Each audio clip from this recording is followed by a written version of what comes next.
On today's episode of WatchJRGo, it is the House State of the Union.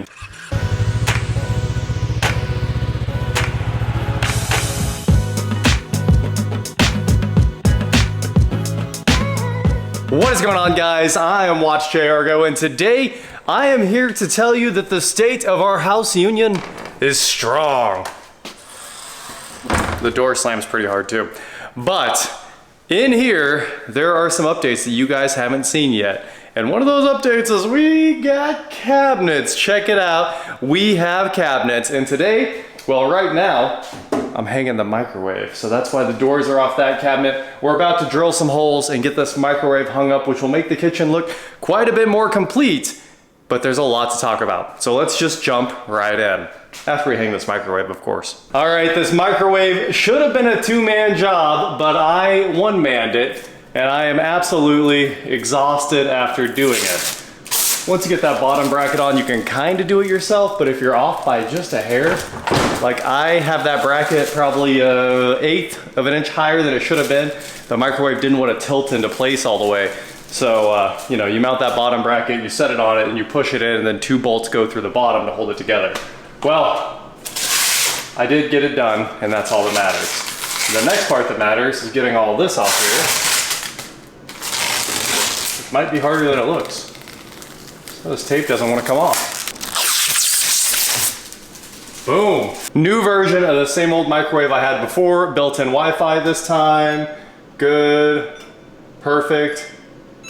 We'll leave that on nightlight for the next 20 years, just like I did on the last one. It still hasn't burned out yet. And the other one, I have the exact same one at home, but the handle's right here. I kind of like the front handle, but this one has a hidden handle. And I kind of like the hidden handle too. Anyway, built-in Wi-Fi that automatically turns on the fan when the oven comes on. Pretty cool, right? So the oven has Wi-Fi too, and the oven is out there in the back of my truck. I don't think I'm gonna be able to one-man the oven. I could, but it would probably involve breaking my back. I don't feel like doing it. So, I'm gonna go ahead and notch this shelf that goes in that cabinet real quick so the power cord can hide through it. Maybe I'll just put a notch over in the corner so that it kind of holds the cord out of the way where it needs to be. And then it's time to put the doors on and go on a tour to show you guys all the updates. Well, I didn't exactly make any updates while I was installing this, but it's done. Big fan of it. Got the tray in there now, clock set, all that good stuff. I do want to show you guys one cool little detail here. We'll need a stool to show it to you.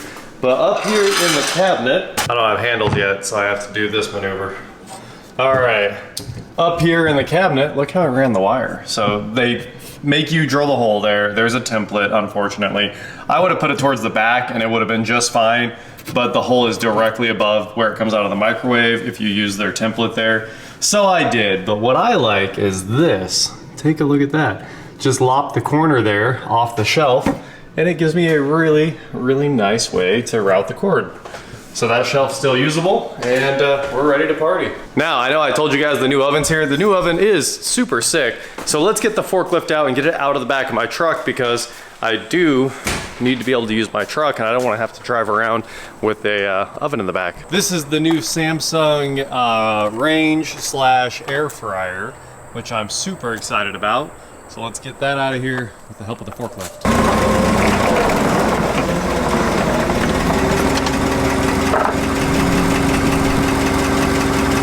I think it says don't do whatever I'm doing here.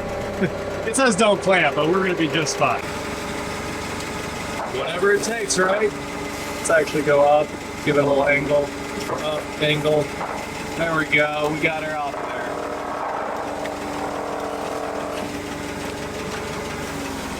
There you go, it's a one-person lift with a forklift. And now it's time to say goodbye to the forklift. It came over here from the old shop yesterday, and it's getting listed up for sale tonight, today, something like that. And hopefully we don't see it anymore. I don't need it over here. In fact, I'd like to have like a smaller electric one because we do need to move engines from time to time. But that thing's way too big, and I really just needed it to get a couple pallets off that trailer. Actually, all of that stuff came over here yesterday.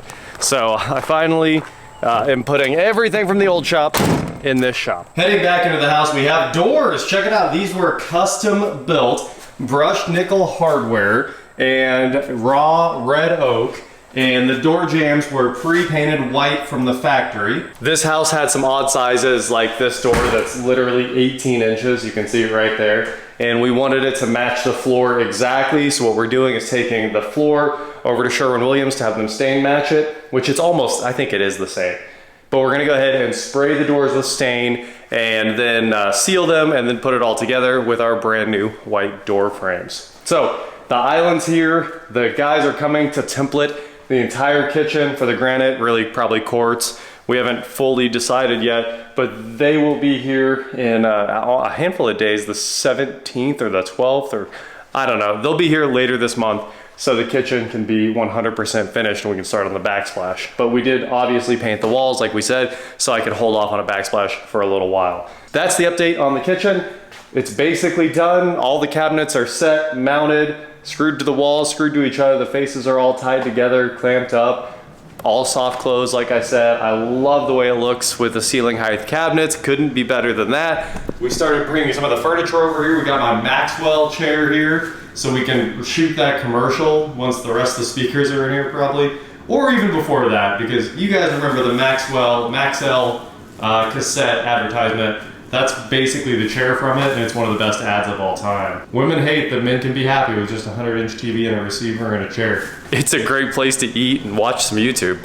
It works out really well. Everything else is roughly the same. I think you guys saw the carpet because we were working on the shower. The transition strips in, the first door is mounted, and we're getting the casing done. This piece of casing needed ripped, so that's why we stopped there. Don't have a table saw over here. Baseboard will be done shortly. Most of the switch plates are on now. We're really at the finishing touches here and we're getting them knocked out. Oh yeah, a lot of the casing is done. It just needs the holes filled from the brad nails there and some touch-up paint, and it's all finished up and caulking. But getting close over there, so that's a big deal. And down here in the basement, we took everything, ripped it all out of the way. I know it's loud down here with the air on and no walls right now, and turned the entire basement into a paint booth. Obviously, all the framing on the walls that were in here before, it's all gone. It all got trashed for the most part. We're gonna reframe all the walls all the way around because they're just freestanding walls that sit a 3/4 inch off the concrete, something like that.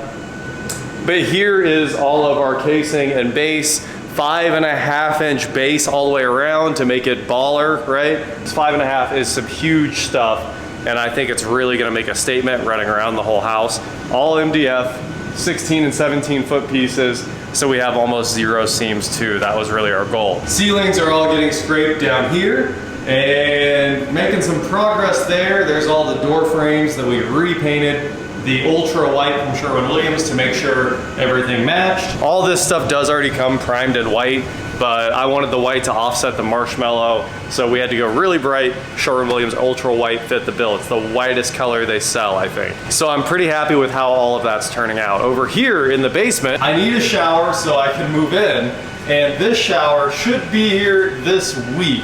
So the fiberglass shower was here until 2 days ago, and we jumped in here with the Sawzall, ripped out the shower, ripped out the framing for the little wall they put up against the shower there.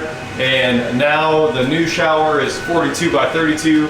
So the old shower you could see was like here, and the new shower is here and here. So it's quite a bit bigger. And as you guys would expect, all Kohler everything, and we went too hard. So this one's onyx. The colors are concrete on the base to match the vanity that's gray. And we have the granite top for this vanity already. It's basically all ready to go. I just have to put this together. I think this is a 1-day bathroom build. And then the walls of the shower are onyx platinum. I think with the hex pattern in the floor and the wavy tile pattern vertical on the walls. I mean, I kind of went crazy with the textures in there because it needs to be crazy. We're building a custom house here. So over here we have the entire shower from the lake house again, but with an extra set of ports. This is the 3-way thermostatic valve instead of the 2-way that I used at the lake, because we're adding either a rain head or body jets. This is the body jet version. It has the laser engraved plate for body jets, but you know, normal shower, hand shower, body jets, or rain head. That's how it's gonna work out. And of course over here, another one of those Atmo fans, lighted, and all the Anthem controls for a triple port. So everything is there to finish this shower, except for the body jets. I just couldn't decide what body jets I wanted. I think they're gonna have to be the statement ones that stick out of the wall a little bit because I don't want to reframe that whole back wall. But yeah, that's the plan, is that shower will also be ridiculous for basically no reason. Guests might use it or something like that down the road, but I do need one that's done immediately as soon as the base and everything's done here, because then I can move in, and I'm expecting that all of this will come together by the end of the week. I know I keep trying to move in, but every time I'm like, you know, it sure would be a lot easier to work on the house if it had base. So now we're getting base, and we're really, really, really close. So I'd put the oven in. Maybe I will just put the oven in, but maybe I won't, of course, because we should wait on the kitchen to be completely done. But at the same time, just a few little touch-up things left, and the island and countertops, and we're ready to rock. But the sink comes built into the countertops, so we're basically there. I need to mount these return air covers, but like I said, everything else, most of the covers, everything's on, just need the doors. I was sitting here trying to figure out why it seemed like nothing got done for a week, and it really was just seeming like all we're waiting on was baseboard, but then I forgot we're still doing plumbing. So we did get this ran all the way from the basement up into the attic, so that is this vent. So obviously we're gonna put a cut in there and drop in a T so we can pick up the plumbing, a little sanitary T just like that one was.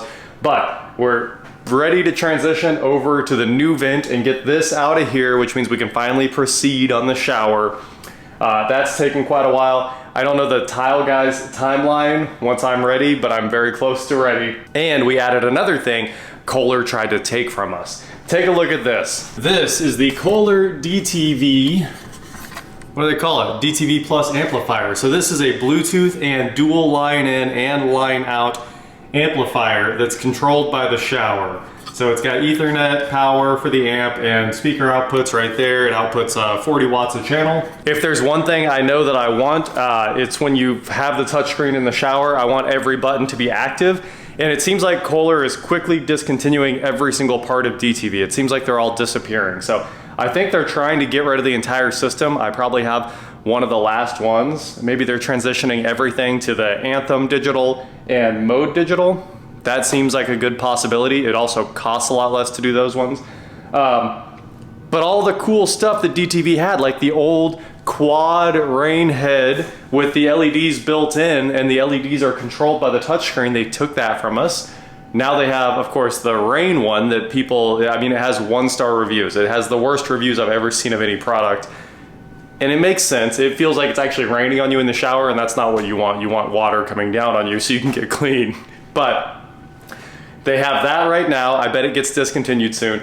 But they've taken away the DTV lighting, and I'm gonna try to put that back. I'm gonna get maybe one of the light modules and use that to control some lights somewhere. I don't know what, but I want every single button to show up on the touchscreen because I don't want it to be like a car with missing filler buttons. So getting the music was awesome, and it added another button back, and then enabling the spa and massage modes, also awesome. Now we almost have the touchscreen full of buttons, which is the way it should look. And while I was trying to figure out what was going on with, like, it just didn't seem like we made enough progress this week, I realized that we repiped most of the house. We had to pull all my PEX back out and put it back in because the wood where it was ran was removed while I was gone.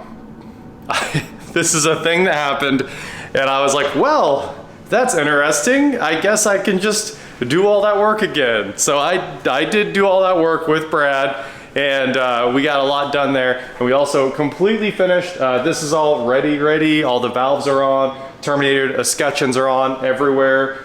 So the kitchen's ready. The garage sink is completely ready. Everything's there except the valves because the cabinets need to slide on before the valves in there.